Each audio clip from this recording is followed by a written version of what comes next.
gives birth. Then she realizes something strange is in her baby's mouth. Jennifer Moulton, mother Tennessee, is living her greatest nightmare. In December, a doctor at a local hospital asked her newborn son Nate out of the nursery, mistakenly performing an unnecessary tongue-cutting procedure that was meant for another baby. Moulton, age 31, tells People, "I can't. It's like waking up from a nightmare. I worry about him and pray he has no complications from this unnecessary treatment." On December 16, Moulton gave birth to a happy and healthy baby boy by C-section at University Medical Center in Lebanon, Tennessee. While the mother slept the next day, a nurse arrived to collect her baby for what Moulton mistakenly thought was a routine postpartum visit, checking blood type, weight gain, that sort of thing, and told her to relax. When Moulton and her 33-year-old partner Dominique Harper were reunited with their child, the nurse began discussing the frenectomy, a surgical procedure that removes the piece of tissue that connects the tongue to the floor of the mouth, also known as a tongue clipping operation, that had been performed on her child. She started talking about how the treatment will help with our nursing difficulties, and I was like, "You have the wrong papers." Moulton, who lives in Hartsville, Tennessee, said, "I even double-checked to make sure she handed me the right baby." When the nurse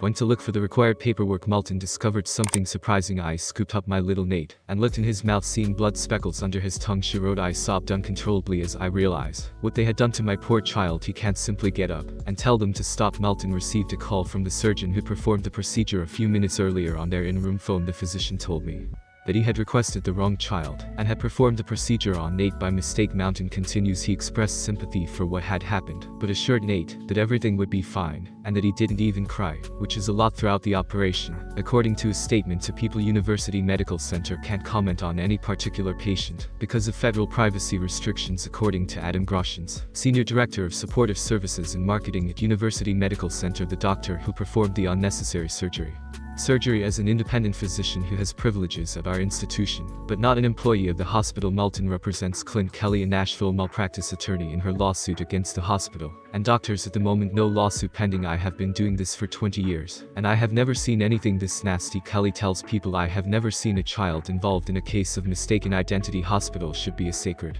environment where people can place their trust. That trust has been broken." Jennifer wants people to know about what happened to her baby, so it doesn't happen to anyone else. She says that at almost 2 months, baby Nat seems to be in good health, but Moulton fears the frenectomy will affect his speech and eating habits. "Every day I worry about Nate's future," she says. "I understand that this is a doctor's job and it can be exhausting at times, but we all have feelings and human beings. I don't want anyone to go through what I did at the time, or what I am going through now, wondering about our future and what awaits my beautiful baby who is still young and innocent." Tongue knots occur when the tissue connecting the tongue to the mouth syndrome is too short, affecting about 5% of all newborns depending on the severity of the situation, but it may not always be important to work. Nate, on the other hand, has been blessed with a strong tongue. This Rush narrator says a healthy baby should not be sliced. Clint Kelly, Moulton attorney, told CBS News that there is no justification for hospital mixing newborns, according to a survey conducted by Health.com during a 6-year investigation at a Colorado hospital. Researchers found that doctors operated on the wrong people 25 times and the wrong body part in 107 patients.